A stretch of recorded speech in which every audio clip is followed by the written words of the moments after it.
Assalamualaikum warahmatullahi wabarakatuh. Sobat Transpedia, pada kisah kali ini saya akan menceritakan tentang Abu Jahal, orang yang sangat jahat dengan Nabi Muhammad SAW, yang mati di tangan dua anak muda pemberani dalam perang Badar. Mengapa anak tersebut begitu berani? Ikuti kisahnya pada video berikut ini.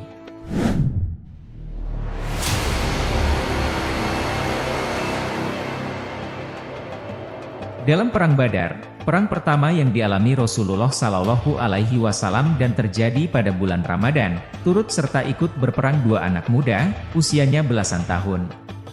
Pertama adalah Muadz bin Amr.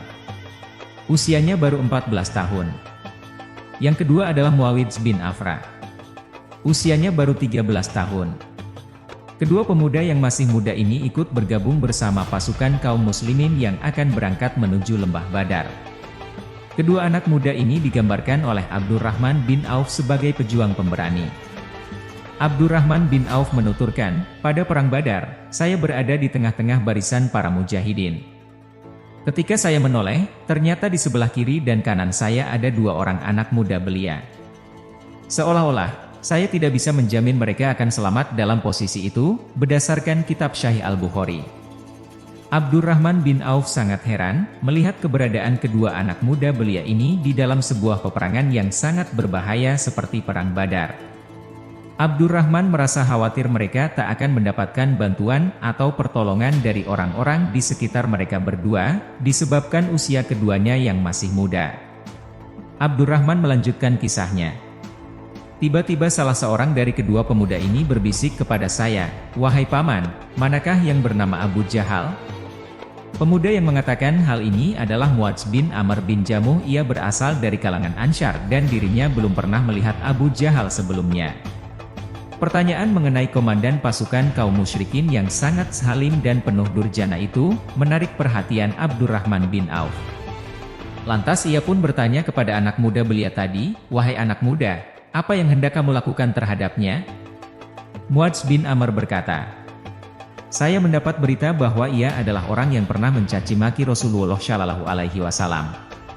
Demi Allah yang jiwa saya dalam genggamannya, jika saya melihatnya, pupil mata saya tidak akan berkedip memandang matanya hingga salah seorang di antara kami terlebih dahulu tewas."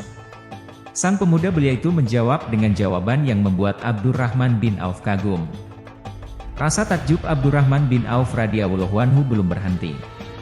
Muadz bin Amr bin Jamuh bukan satu-satunya anak muda belia yang jarang ditemukan di tengah-tengah barisan pasukan kaum muslimin. Ia punya teman sejawat yang saleh dan seusia atau sedikit lebih muda darinya. Anak muda ini juga bersaing dengannya dalam hal yang sama. Abdurrahman bin Auf menuturkan, seorang pemuda belia yang lain, Muawidz bin Afra, radhiyallahu anhu, menghentak saya dan mengatakan hal yang serupa. Tiba-tiba saja saya melihat Abu Jahal berjalan di tengah-tengah kerumunan orang ramai. Saya berkata, "Tidakkah kalian melihat orang itu? Ia adalah orang yang baru saja kalian tanyakan kepadaku." Dalam riwayat Ibnu Ishaq dan di dalam kitab At-Tabakat karya Ibnu Sa'ad, Muadz bin Amr bin Jamuh menggambarkan situasi saat itu. "Saya mendengar kaum musyrikin mengatakan, tidak seorang pun dari pasukan kaum muslimin yang dapat menyentuh Abu Jahal." Saat itu, Abu Jahal berada di tengah-tengah kawalan ketat laksana pohon yang rindang. Abu Jahal, sang komandan terkemuka dari bangsa Quraisy, datang dalam iring-iringan para algojo dan orang-orang kuat laksana hutan lebat. Mereka melindungi dan membelanya. Ia adalah simbol kekufuran dan komandan pasukan perang, sehingga sudah pasti jika pasukan batalion terkuat di kota Mekah dikerahkan untuk melindungi dan membelanya. Di samping itu, kaum musyrikin juga saling menyerukan, "Waspadalah, jangan sampai pemimpin dan komandan kita, Abu Jahal, terbunuh." Mereka mengatakan, tidak seorang pun musuh yang dapat menyentuh Abul Hakam, Abu Jahal. Meskipun Abu Jahal dilindungi sedemikian rupa dan pengawalannya begitu ketat, namun hal itu tak menghalangi Muadz untuk tetap mendekatinya. Muadz menuturkan, "Ketika saya mendengarkan perkataan itu, saya pun semakin membulatkan tekad. Saya memfokuskan diri untuk mendekatinya. Ketika tiba waktunya, saya langsung menghampirinya dan memukulkan pedang kepadanya hingga setengah kakinya terputus."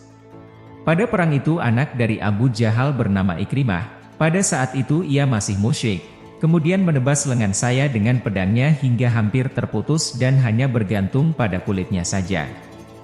Muadz bin Amr bin Jamuh radhiyallahu anhu melanjutkan kisahnya. Pada hari itu, saya benar-benar berperang seharian penuh. Tangan saya yang hampir putus itu hanya bergelantungan di belakang. Dan ketika ia menyulitkan saya pun menginjaknya dengan kaki, lalu saya menariknya hingga tangan saya terputus. Anak muda lainnya, Muawidz bin Afra, melintas di hadapan Abu Jahal yang sedang terluka parah. Ia pun menebasnya dengan pedang. Kemudian membiarkannya dalam keadaan tersengal-sengal dengan nafas terakhirnya.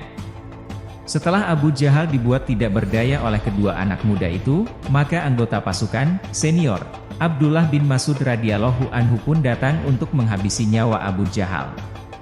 Kedua anak muda itu lalu menjumpai Rasulullah Shallallahu Alaihi Wasallam sambil berkata, "Saya telah membunuh Abu Jahal, wahai Rasulullah."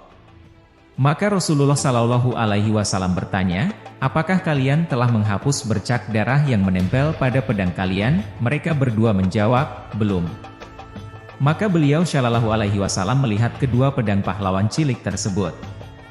Lantas beliau bersabda, "Kalian berdua telah membunuhnya." Demikian kisah heroik Islami dua anak muda, dua mujahid cilik perang Badar, Muadz bin Amr bin Jamuh dan Muawidz bin Afra, yang tanpa takut berhasil menghabisi Abu Jahal. Di sisi lain, ini juga menunjukkan penghinaan kepada Abu Jahal yang meregang nyawa di tangan mujahid cilik Islam. Semoga kisah di atas menjadikan pelajaran, motivasi dan inspirasi anak-anak muda Islam masa kini dalam berjuang membela Islam. Mohon maaf jika terdapat kesalahan dalam penyampaian informasi yang saya berikan. Kesempurnaan hanya milik Allah Subhanahu wa Ta'ala. Wassalamualaikum warahmatullahi wabarakatuh.